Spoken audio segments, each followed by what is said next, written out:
Oke, assalamualaikum warahmatullahi wabarakatuh. Kembali lagi di channel Agung Sayur Official, yang channel yang membahas berbagai macam kesibukan saya sehari-hari. Dan di sini saya akan memberikan tutorial atau tips-tips bagaimana caranya kita jualan sayur keliling untuk pemula. Jadi pertama, langsung saja. Pertama, kita harus punya niat dan tekad yang kuat agar usaha kita sukses.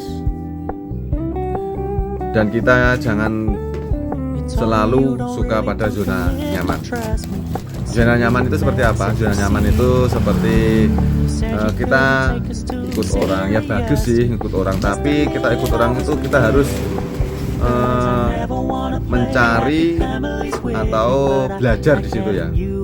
Kita belajar sambil cari pengalaman agar kita kedepannya kita itu bisa sukses dalam bidang itu, atau mungkin untuk batu loncatan tambah-tambah pengalaman gitu.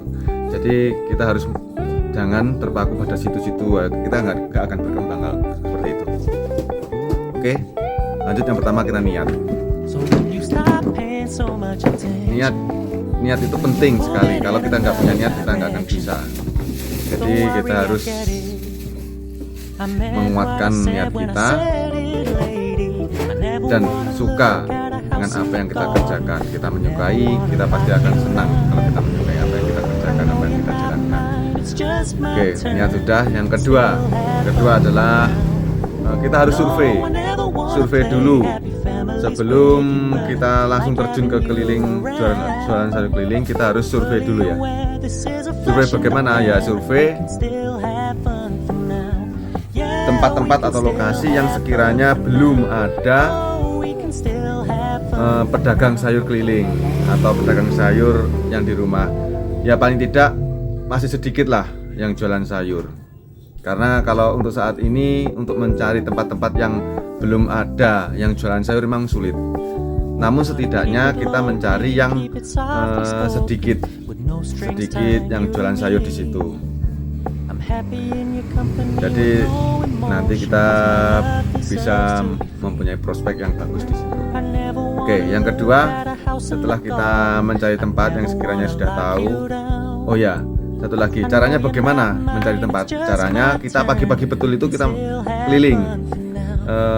Yang mana, daerah mana yang ketika pagi-pagi itu belum ada yang jualan sayur. Taruhlah jam 5 pagi atau jam 6 pagi, daerah sini ke gang sana mana lagi gitu, jam segini kita harus kemana gitu, kita harus ada schedule atau rancangan lah. Jadi ke A, ke B, nanti ke C, seperti itu. Dan kedua, promosi. Kita ketika kita keliling atau survei, kita harus promosi juga kepada masyarakat yang mau kita kelilingi. Contoh, ketika di situ ada ibu-ibu sedang duduk-duduk atau sedang bercengkrama dengan tangga-tangganya gitu, kita samperi, bilang gini, "Bu, besok saya jual sayur keliling di sini bagaimana?" Gitu. Sayur saya murah, Bu. Gitu. Intinya kita pintar-pintar ngomong lah. Saya dari petani langsung atau dari pasar induk langsung yang harganya bisa bersaing. Nanti ada promo-promo seperti ini, kalau beli 30.000 nanti saya bonusi tempe lah atau susu kedelai yang sekiranya jangan merugikan kita. Intinya kan kalau 30.000 itu kita pasti untung lebih dari 5.000 ya kalau dikalkulasi itu. Nah, itu yang 1.000 saja kita kasihkan pelanggan kita, itu sudah lumayan, itu sudah, intinya pasti senang ke kita, pasti orang-orang itu akan melirik kita gitu. Jadi promosi. Jadi setiap kita survei tadi, kita promosi ke orang-orang yang ada di situ. Kita menemui ibu, kita samperi, "Ibu, besok saya jualan sayur." "Oh Mas, di sini sudah ada yang jualan sayur." Terus, oh nggak apa-apa Bu, harga saya lebih murah gitu. Tapi kalau memang jangan dipaksa ya, jangan dipaksa, karena kita nggak boleh untuk memaksa itu. Intinya kalau beliaunya itu mau belanja ke kita ya monggo, kalau nggak ya monggo gitu. Tapi kalau kita semakin banyak promosi, insya Allah mereka-mereka ini nggak perlu dipaksa pun pasti akan belanja ke kita. Jadi contohnya kalau ada orang hamil, kita bonusi susu delay 1. Khusus untuk orang hamil, promosi ini bonus susu delay 1. Itu yang saya jalankan untuk saat ini ya. Jadi seperti itu. Ya alhamdulillah, setelah saya seperti itu, pelanggan-pelanggan yang tadinya nggak mau belanja itu suka belanja ke saya. Yang tadinya hanya gara-gara ingin mengambil gratisan dari susu delay itu, akhirnya berkelanjutan untuk belanja terus seperti itu. Jadi setelah anaknya lahir pun dia masih tetap konsisten belanja ke kita. Apalagi nanti ibu yang belanja 30.000 atau 40.000, intinya sahabat tentukan sendiri 30.000 atau 40.000 itu nanti dikasihlah susu delay atau apa. Kalau saya susu delay ya, karena susu delay saat ini kan yang bikin kakak saya sendiri, jadi harganya lebih murah. Jadi kalau kita kasih ke pelanggan pun itu nggak terlalu rugi harganya. Terus ada lagi keempat, jangan malu. Dulu saya itu orangnya pendiam, pemalu. Cuman karena saya niat yang kuat ya, sehingga saya memberanikan diri untuk tidak malu. Jadi dulu tuh bilang sayur bu gitu, saya malu. Cuman sekarang sudah enggak lagi ya. Itu kita harus memiliki mental yang kuat, jangan malu ya. Kalau kita malu, bagaimana kita mau bisa menawarkan? Gak akan bisa kalau kita malu. Jadi intinya kita jangan malu ya, sambil guyon-guyon atau gimana. Nanti semakin lama pasti sahabat-sahabat pasti akan tahu, akan bisa sendiri. Maaf ya, ngomong saya belepotan, karena ini saya baru pertama kali membuat channel YouTube, mohon dimaklumi. Terus yang kelima, jangan malu sudah. Yang kelima, cari tempat untuk kulaan yang harganya paling miring, yang murah. Kalau di daerah saya di Madiun ini kan paling murah itu, setelah saya survei antara yang terdekat sini, antara Pasar Ponorogo, Pasar Madiun, Magetan itu, setelah saya survei itu yang harganya lebih miring itu di daerah Magetan. Karena Magetan itu kan hampir semua sayuran itu tumpah ruah ke Pasar Magetan, pasar itu istilahnya Magetan itu. Jadi kita mencari tempat grosir yang atau kulaan yang lebih miring dari yang lainnya, daripada yang lainnya. Jadi nanti kita bisa mengobrol harga-harga ataupun kita dalam promosi itu gak terlalu banyak. Oh ya, untuk promosi tadi kita ada tips satu lagi nih, lupa.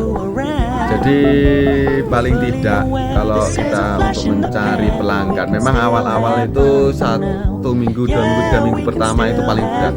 Tapi kalau setelah kita bisa melalui 3 minggu itu, kesananya itu pasti akan lancar. Saya yakin pasti akan lancar. Pokoknya 3 minggu atau 1 bulan lah, itu berat-beratnya. Kadang sepi, rugi, nggak ada yang beli, itu biasa itu. Tapi kalau kita kuat dalam menjalani 1 bulan itu, pasti kita bisa. Terus yang paling penting, tip yang ketinggalan tadi, yaitu jadikan satu produk icon ataupun andalan.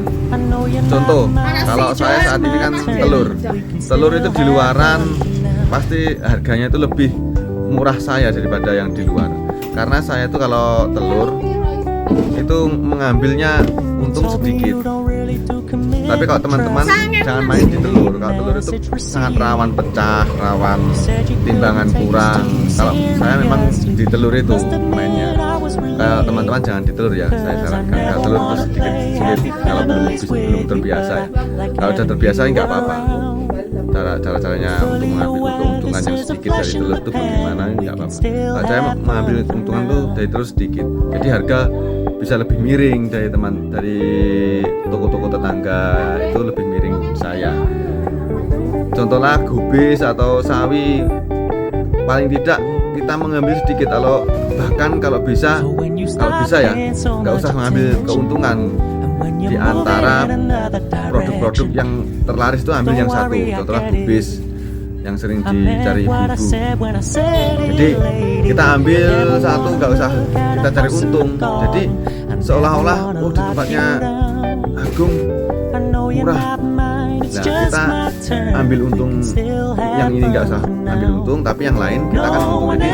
Jadi ibu-ibu itu rencananya hanya mau beli telur ataupun hanya gubis, tapi kan melihat dagangan kita yang lain, pada akhirnya kan juga membeli dagangan kita yang lain. Jadi seperti itu. Jadi jangan semua kita ambil untung banyak itu, nggak usah. Ya jangan ambil untung pun nggak terlalu banyak. Sedikit gitu, yang penting laku banyak daripada kita untung banyak tapi yang laku sedikit kan nggak lucu gitu. Jadi lebih baik kita untungnya sedikit tapi yang laku banyak. Itu tips yang ketiga tadi untuk promosi ya. Terus cari tempat kulakan sudah. Terus satu lagi dan ramah. Jadi kita sama ibu-ibu itu harus ramah. Meskipun ada ibu-ibu yang kadang menjengkelkan ketika menawar, kosakatanya itu nggak enak lah didengar gitu ya. Ya kita itu jangan marah, harus murah senyum. Biarin kalau kita marah nggak ada untungnya untuk kita, malah pelanggan kita akan pergi.